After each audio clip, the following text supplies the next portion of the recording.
Tim, sorry about what happened previously. Tim, I'm really glad you're here to help.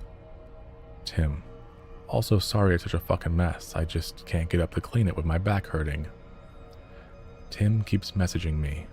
It's really awkward because he's dead and I'm not sure how to tell him that, or even if I should tell him that, because at this stage I still don't know what killed him, just that it's knocking on the door hoping for me to let it in. There are no other exits in this room. I'm trapped in here with this pungent corpse covered in symbols that he carved into his own flesh.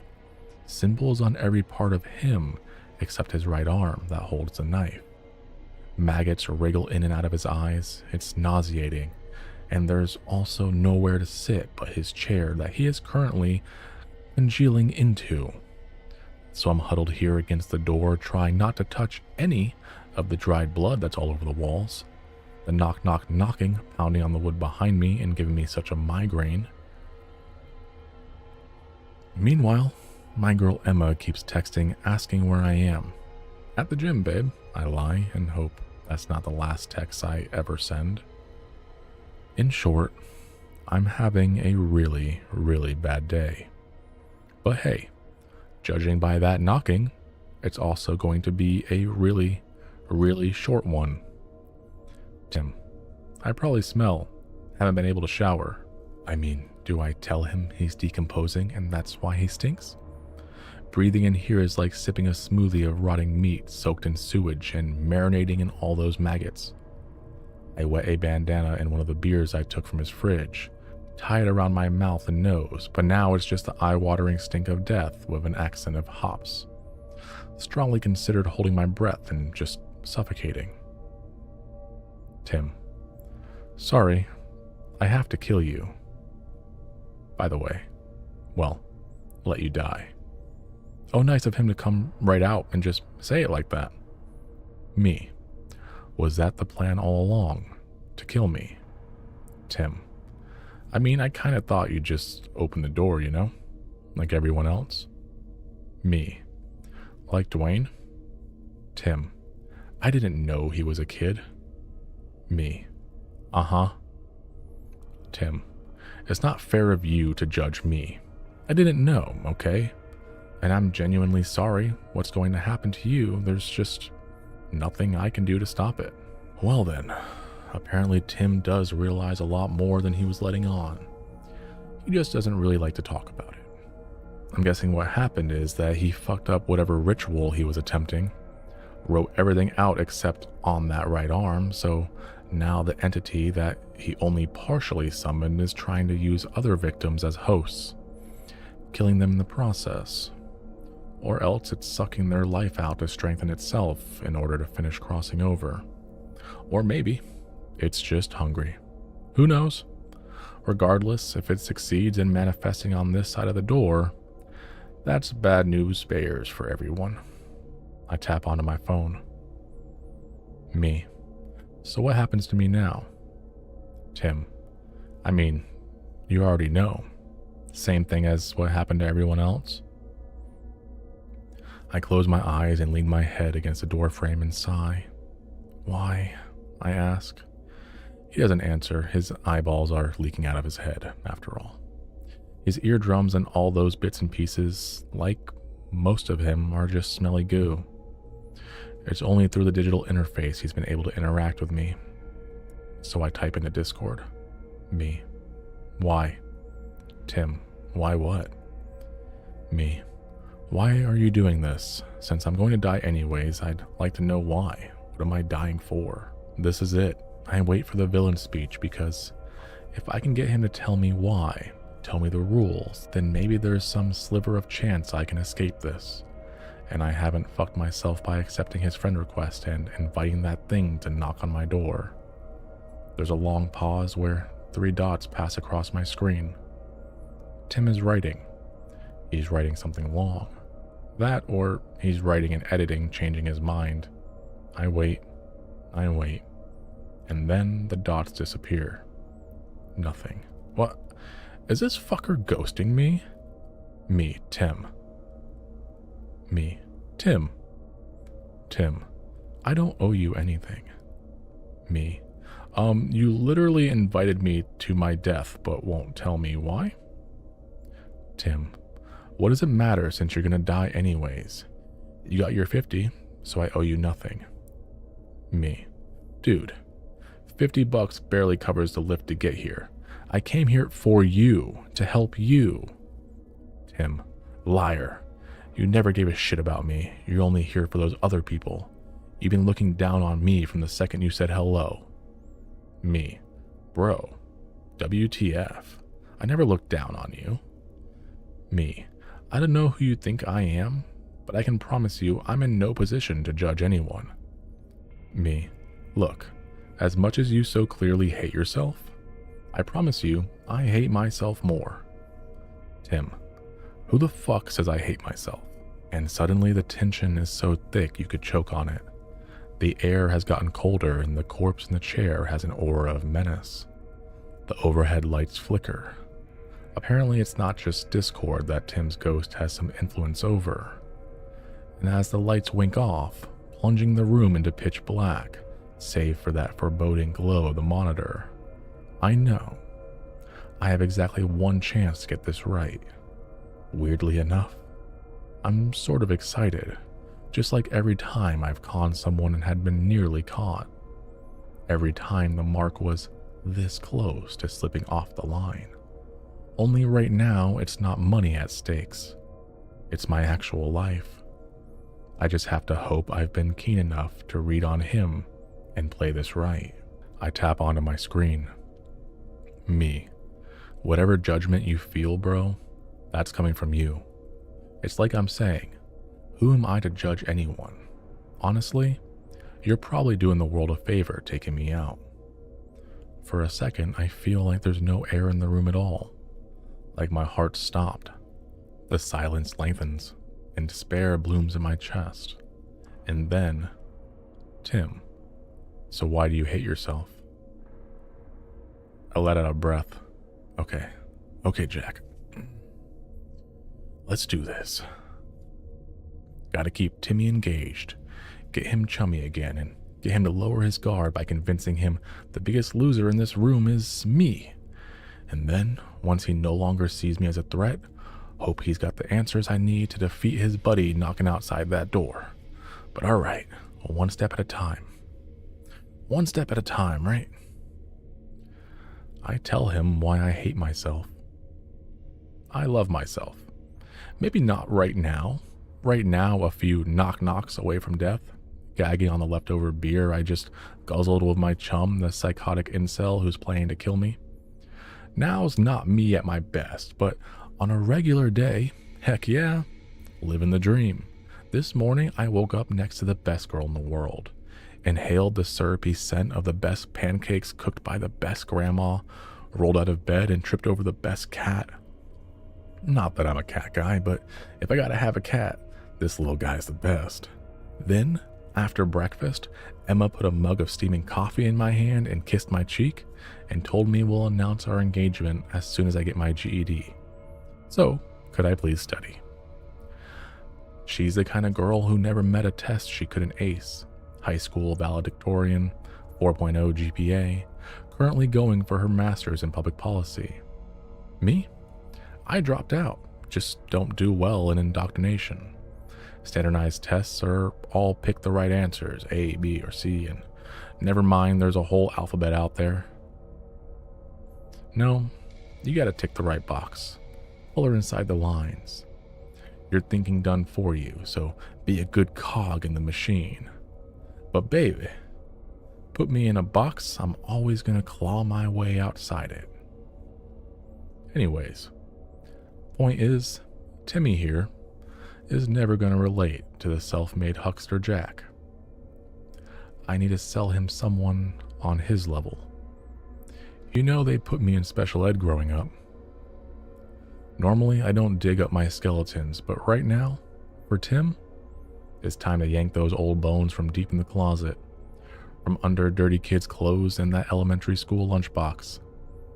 That lunchbox that smells like stale bologna. Gross, it's rank, right? Dig into that skull for all those crusty memories and tell him about the dead kid with a dead name, Jacqueline. But don't actually tell him her name or pronouns, because nothing would torpedo this bromance faster. Tell him about that kid who couldn't stop fidgeting long enough for fill-in bubble tests, whose teachers and parents all said the same thing. If you don't try harder, they're going to stick you in a class with the dumb kids. And that's where Jacqueline wound up. With the dumb kids. Saw the score and everyone's measured by, and guess what your measure is, kid? Failure. The thing about a good lie is it's gotta taste like the truth. My parents wouldn't recognize me now with a week's worth of stubble and a rugged physique and six-pack. What's that? You don't believe I have a six-pack? Fuck you. I lift. Having a six-pack's my reward for all those workouts. It's just in the fridge. I joke, but the point is there's not much of Jacqueline left in Jack. But pulling out those moldy memories gives my tale a tang of truth. A big heaping spoonful of it. And right at the end, I slip in a lie. Me. I can't even blame you for tricking me. Really. I'm still doing the same dumb shit. Tim. Bro, did you ever get tested for ADHD? Me. Is it any surprise I fell for your trick so easy? I know I'm gonna die. I got no one to mourn me, so who cares? Anyway, since you got me as kind of a captive audience, what's your story, Tim? Tim does not respond at first. I wonder if I hammed it up too much. I prod. Me. For real, man. You can't fuck up worse than me. Why are you so down on yourself? Got anything to do with this knocking? Tim. Yeah, I guess it does. 6 months ago, Tim was seated in that very same leather gaming chair, gulping down a bottle of the same watery-ass piss beer I recently pulled from his fridge. Back then, he was freshly showered and smelled faintly of Old Spice, and put on his headset, eager to voice chat with a girl that was his obsession, Vivian, aka Viv, a ghost girl, according to what she told Tim on Discord. She said she died in a car accident but wasn't able to rest. The world as she experienced it was lonely and strange. She couldn't touch people, couldn't interact with people. The only interaction she could manage was through electronics. You know how ghosts can cause the lights to flicker and stuff? Well, motherboards are the same way, just smaller switches of ones and zeros. That's how I can type to you, she told him online. She said she couldn't send real-life photos because she was dead, but she sent AI images that captured what she used to look like. Him. Check her out. Me. Hot damn, she's got nice, eyes? She has nice tits, which are 100% fake, just like Viv. Even her voice, which he describes as ghostly and electronic sounding, is obviously AI. I've sold some whoppers before, but even I am boggled at the way this Viv scammer somehow found the one lonely guy on the internet desperate enough to be suckered into chatting with a ghost girl. A ghost girl who repeatedly requested Amazon gift cards and Venmo. As Tim dreamily described their chats, there's this squirmy feeling in my gut that I don't think it's just the piss beer. I'm not used to seeing a sucker's perspective. Seeing the fish swallow the hook while the metal tears its belly open. He's dead because someone duped him, and 8 other people are dead because of him, and it all comes back to the moment Vivian ended their cyber affair. The screenshot he sends me of her last message is filled with emojis. Thank you for everything. I have found my peace and am moving into the ever after. Heart, heart, heart, kiss, kiss, kiss. Tim. I wanted to be happy for her, but Viv leaving really messed me up. She was the love of my life, you know? I am grateful that Timmy here can't see my expressions because the love of his life, I drag my hand down my face and side-eye his corpse. Me. I'm sorry you went through that. Tim. The thing is? Me. Question mark. Tim. This is why I need you to understand. I know you're mad about what's going to happen to you, but This is the only way I can see her again. That thing outside the door? Me. That's Viv. Tim. Bingo. Me. Your ghost girlfriend is knocking on the door to kill me. Tim. Uh-huh. Tim. It's my fault, really. I fucked up the ritual. And even as Tim is explaining, telling me how it all went down, how Viv came back wanting to be together, how he fucked it all up with a simple mistake when he didn't carve both arms. A plan is forming in my mind. A simple, terrible plan, because I'm pretty sure I've got a way to end the threat of the relentless knocking on the door behind me. But I'm going to have to be a really shitty person to make it work. Karma's a bitch, you know? A bitch named Vivian, but also named Tim and Jack. We're all getting what's coming to us, and it's all going down right now because I am going to end this charade by giving Tim exactly what he wants. My knife carves into the mottled flesh on his rotting arm. It doesn't bleed, just opens up these dark lines. I trace out in the skin. I copy the symbols from the walls at Tim's instruction. The cuts swim in my vision and the hairs on my arm stand upright, like I'm about to be struck by lightning. I've replenished my beer-soaked bandana with a second bottle, but my eyes still water from the smell and my stomach bucks. I unfortunately did not have the foresight to bring gloves, and when some of his skin sloughs off into my fingers, I have to stop and shake it off. This is gross. Tim, for the most part, is over the moon. He kind of can't believe I'm granting his last wish. I kind of can't believe it either, and fantasize myself anywhere else. Maybe in a world in which I did as my girl asked and studied. LOL. Might as well fantasize myself 6 feet tall while I'm at it, with washboard abs.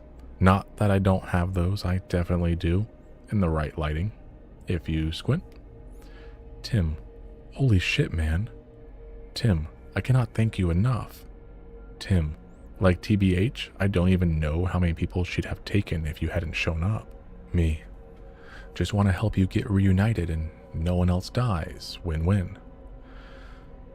But it's not win-win, and since we're drawing near the end of the charade, just a few more arcane symbols left to trace.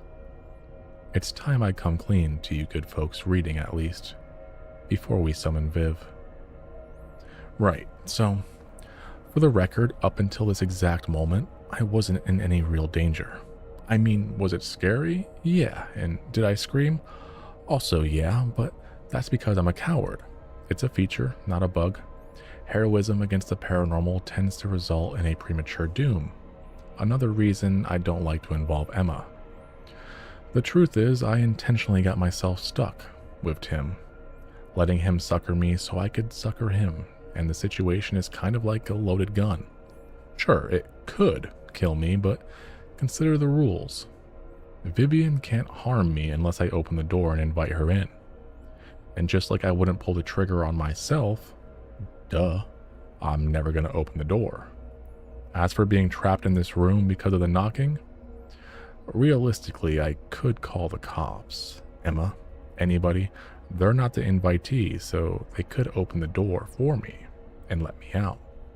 Easy peasy. So yeah, I may have over-dramatized the danger in the retelling. Sorry. But even if I wasn't actually risking much prior to this moment, I'm about to do something wildly, ridiculously reckless. The proverbial gun is about to go off, with me right in its sights, because I'm about to summon Vivian, and she's not who he thinks she is. After she left him, he began using Ouija boards, seances, and rituals to call into the beyond and beg his beloved to return. He'd been researching the occult since the beginning of their cyber affair, seeking ways to bring her into the living world. That's actually why she left. He kept pressing her to try rituals to summon her spirit into a vessel, either a doll or a living human she might possess. When the arcane rituals he suggested became more and more extreme and involved him mutilating himself, Vivian sent her last text, telling him that she found her peace and was continuing her journey to the beyond. The catfisher cut the line. But the hook was still embedded deep, and one day, after countless attempts to reach Viv in the beyond, one day, he heard knocking. Me. How did you know it was Viv? Tim. Come on, man. Who the fuck else would answer from the other side? Nothing good, Tim. Nothing good ever answers from the other side, is what I wanted to scream at him. Enter Viv 2.0, a horrifying entity that drives people to death with terror. Not that I could ever convince Tim his entity is different from the original Viv, or that original Viv was a catfisher. To him, they are simply his beloved. Telling him to let go of Viv because the relationship was never genuine, it'd be like telling me to let go of Emma. I mean, sure, you can argue that Emma's real and Viv isn't, but she's real to Tim. Real enough that he carved his flesh and painted his blood on the walls, and already sacrificed 8 people for her. Tim. She promised we'd be together, soul bonded, deeper than any marriage of flesh. All I had to do was complete the ritual, but I got weak from blood loss and fucked it up. In reams of text, Tim spills his obsession to me, describing how she appeared in his trances as a sort of shining angel stuck just beyond the door, unable to come through. Unlike the original catfisher who used Discord to message him, Viv 2.0 could only communicate by sending images and sensations into his mind. She gave him visions of what to do. It took him weeks to understand her arcane communications. Eventually, he learned the symbols. When he finally attempted the ritual that would summon Viv 2.0 into this world, he succumbed to blood loss before he could finish, leaving the summoning incomplete. Since then, he has been reaching out through Discord on her behalf. Every new victim who opens the door to Viv 2.0 gives her just a little more power, a little more access to the world, bringing her closer to manifestation. Tim is in many ways a classic ghost.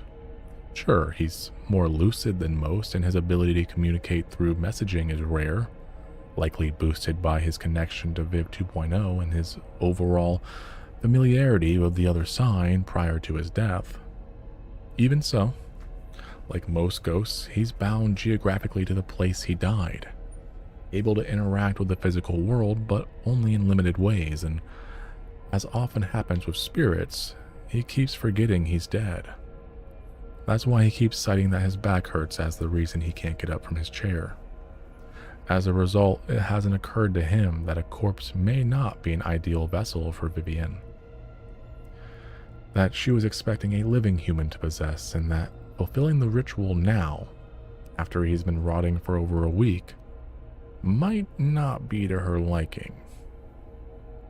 I certainly haven't enlightened him, because as much as a part of me pities him, I think of Lucia and Dwayne and the others who answered the knocking, the people who didn't get a choice when they died screaming. And now, the beer tastes sour in my mouth as I make the final cuts. I swallow the last dregs of the bottle, bringing back the buzz to kill my conscience. Me, ready. Tim, Jack, I love you, man. You're a real one. As I trace the last line, all the hairs on my body stick straight up. My flesh crawls as if a million ants wriggle and squirm just beneath my skin. There's a phrase I have to repeat 3 times. Tim types it out phonetically and has me practice it. Includes a particular string of syllables that makes the strangest shape in my mouth. And I'm pretty sure that's the word for Viv. Practicing it sends a sensation like an ice pick in my brain. Once I have got it, I step just outside the center of the spiral of bloody symbols around that room and tug down my beer-soaked bandana to utter a chant that translates roughly to forever together, forever together, forever together. As the phrase leaves my lips for the 3rd time, the room feels strange. It takes me an unsettling moment to realize why. The knocking has stopped. After ceaseless hours of knock, knock, knock, knock, knocking, rattling around in my skull without respite, you'd think silence would be a relief, a blessing. Instead, I am chilled to the marrow. I look at my phone, the low battery warning flashes. Ignoring that, I type, "Me, Tim. Me, did it work? Are you still there? Is Viv with you?" Nothing.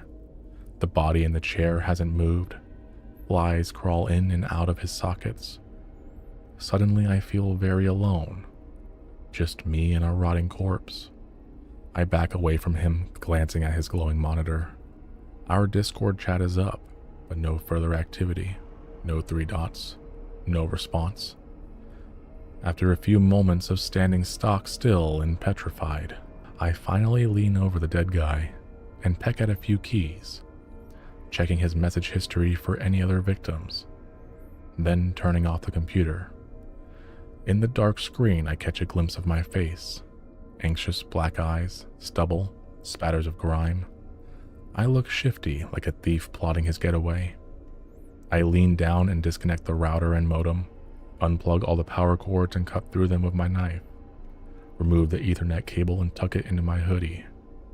There is no way, natural or supernatural, for this computer to connect to the internet anymore. I head for the door and grasp the knob. When I feel no goosebumps along my arms, no chill of supernatural energy, I pull the door slowly open. Nothing happens. Well, that was anticlimactic. I turn and step out the door and shut it behind me, all but whistling relief washing over me. Thump. I fucking knew it. I should absolutely not open the door again and peek back inside. Absolutely not. I should just leave. Go on my merry way, and whatever happens, happens. But as we all know now, I'm an idiot. I open the door. Silently, cautiously, a jackal nervously peeking into the den of a bear. I poke my head into the room. It's dark, so I open the door wider to let the light in. The chair at his desk is empty. Fuck. It's empty and electronics are still dead, so where is he, Jack? Where the fuck did the dead man now possessed by the knocker go? He must still be in this cramped room, but he's not in the chair and I look up. There are certain moments in life that tell you exactly what sort of metal a man is made of. Whether he is chiseled stone or rough leather. Whether he has a spine of iron or steel. Moments of crisis where the man's true nature comes out. I shriek at the top of my lungs. The tippy top.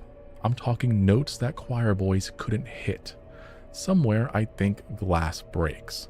Tim, the fucking corpse, is crawling on the ceiling above me. Lies buzzing in his sockets and mouth open and teeth bared, his rotting body leaking fluids. He drops on me. His corpse, by the way, is massively heavy. He's over 6 foot and thickly built, and when his full weight crashes down, it's like being hit by a bus. There's this horrible shrill ringing in my ears. I don't know if it's from his shrieks or mine, maybe both, and for a moment, everything in my vision goes white, and it's like my soul is being drawn up out of my body. I see myself pinned under the rotting dead guy, his mouth wide and screaming in my screaming face. Then there's this reddish glow emanating off the ink on my arm. It's my tattoo. The portrait of the lady on my arm is like a brand marking me as hers. Her mark won't stop the entity from killing me, but the crimson glow briefly distracts it from whatever it's doing. And with everything I got, I heave. Thank God for adrenaline. Thank God I've been hitting the gym so hard. And thanks especially the air that I gulp in the second I heave him off me. One deep, precious breath before I'm running, feet pounding down the hallway. I collide with a petite black-haired girl. Jack!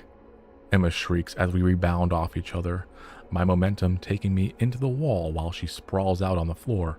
Emma, what are you? Duck! Her shrill cry pierces my ears, and that's when I see the shotgun glinting in her hands. As she swings the barrel up, there's a thunderous crack, an explosion of gore from the monstrosity lumbering behind me. He barely sways, and she fires again, and then I grab her arm and scream, "Run! Run!" And we run. The shots seem to have stunned him. We make it out the front door. My battered old car is in the driveway. Emma had the foresight to take my vehicle instead of her newer electric blue hybrid. I race for the trunk where I keep all my gear and grab a gas can, and Emma, bless her, she gapes at me, her dark eyes wide and her long hair tangling around her face. But when I babble that we need to burn the place and that zombie thing is in it, she nods and grabs a bottle of vodka from the back and stuffs a rag in. As we head back in the house, she gasps, "I thought you were supposed to be studying." Long story. I know I saw the chats on your laptop. At the gym. My ass. I smile at her. She's tiny and furious, with her black eyes narrowing and the shotgun tight in her grip. This girl, man. I love this girl. She never looks hotter than when she's saving my ass. I open the door. Emma levels the shotgun, covering me while I sprinkle gas around the stacks of boxes, soiled carpet, stained and sagging couch and furniture. No sign yet of any...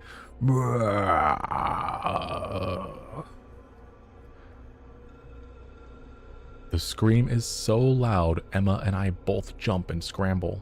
I can't hear my heart sledgehammering my ribs or the question Emma shouts at me. I can't hear anything except that howl.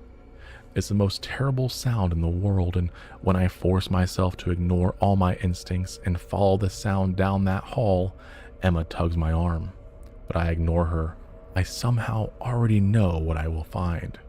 I push open the door at the end of the hallway, and there he is.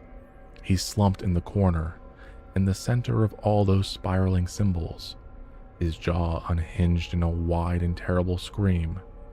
He doesn't see me, doesn't seem to have any sense of presence. I scatter the contents of the gas can around, and when I near him, I fling a little on him. His head turns. The sightless sockets stare into mine, but he doesn't stop screaming. He doesn't come after me, just screams and screams. I light the Molotov. Later, Emma will ask me, what was that monstrosity? And I'll tell her what I know about Viv 2.0, aka the Knocker, that it is an inhuman entity that, when it manifests, drives people out of their minds with fear. That I knew being together with this entity could only have an immediate and detrimental effect on Tim. That I didn't know whether his soul would be consumed like a minnow swallowed by a bigger fish, or whether he'd experience the same mind-fucking horror as Dwayne and Lucia, only ongoing. All I knew was that Tim would keep killing unless I put an end to his fantasy, and that rather than deal with an incorporeal menace reaching people through the internet, the best way to neutralize him was to trap his beloved Viv within his rotting vessel, and then destroy them both. I hurl the Molotov and he lights up. Emma and I back out of there as fast as we can. My last glimpse is of his huddled corpse, arms outstretched in agony, head thrown back as the bright flames lick around him, flesh bubbling and charring. Long after he's toast, long after I imagine he must have just been charred bones, while the fire roars to the sky and the house burns. Still, I hear those screams ringing through my consciousness, and I wonder if it's him or just my guilty conscience. You could have died. I mean, if I'd found you screaming and dead like Dwayne or Lucia. It almost happened. It's evening now, and Emma and I are both back home and cleaned up. I had to shower twice to rinse off the terrible stench. Boo the cat is settled in my lap on the sofa. He seems to know the threat is gone now. He'll be going to a foster home soon, but for now, I'm keeping him confined to my office in the basement. And Emma? Emma is chewing me out, rightfully so. It doesn't matter that I remind her that I wasn't going to open the door. I even had a backup plan. The knocking had a limited geographical range, so if I couldn't maneuver the information out of Tim, an easy way to save myself would be to just take a trip out of state until I could come up with a better plan. It was only at the very end that I was at risk. She is still quite angry though. She paces in front of me and bursts. Why are we having this same damn conversation when you promised me last time? You promised me. I know, babe. Don't just, I know, babe, when you could have. Tears stop her from continuing. I didn't tell you because I was scared of you getting involved. I know it was selfish. She opens her mouth to add a comment and I preempt her. Selfish and stupid. It's just, you are brilliant, okay? You've got this amazing future ahead of you. You're in this grad program and you've decided and you are dedicated and talented and just so fucking smart. You are going to change the world. I can see it. And like, what would I be to take that light out of this world? To let my mistakes be the reason that your life is snuffed out before you even get a chance to shine. That somewhat diffuses her anger. Emma can't help but glow at compliments. It's the teacher's pet in her. She considers me. Wow, that's very poetic of you. But it's the truth. I mean every word. If there's any hope for this world, it's with people like Emma trying to make it better. She sinks next to me on the cushions. So why can't you see that you are a light in this world too? I smile. Because that's super corny and I don't like popcorn. Her lips purse. Okay, well that's a lie. I've seen you go through a whole bucket without sharing. Also, you are all about, oh, I'm Jack. I love being me. I can't be tamed. I laugh at her faux deep voice and she goes on. And I love and admire that about you. But why is it so easy for you to risk your life? And so hard to risk mine? Jack, why do you act like the world would be a better place without you in it? Huh? My mind blanks like I've been sucker punched. And while my brain's spinning like an empty hamster wheel, the only thought that surfaces is Tim's final shriek. He was a delusional asshole who let people die so he could be with his beloved. But he was also just a dude who was lonely and broken in a dysfunctional world that breaks people. What happened to him only happened because he wasn't smart enough to see through the lies that were told to him by someone slyer than he was. Someone like me. Later, I'm in the bathroom and I catch a glimpse of my ink. Coyote on my right arm. Lady and snake on my left. People always think that's Eve. No. Originally, it was just a snake to symbolize Satan. The original trickster. What, look, I was going through some stuff at the time. But after I made my bargain with the demon that always appears to me as a gorgeous lady in red, after I won her game and she swore to catch me, she marked me with her image. I genuinely try not to look at that tattoo because I don't like to be reminded. I force myself to look now because I am sick of running from my misdeeds. She's already waiting to catch my eye, her inked lips curving in a wicked smile. That arm aches. Karma's a bitch, and no matter what I do, how fast I run, or who I save, or who I slaughter, or how I try to pay my debt to the world, she's going to catch me.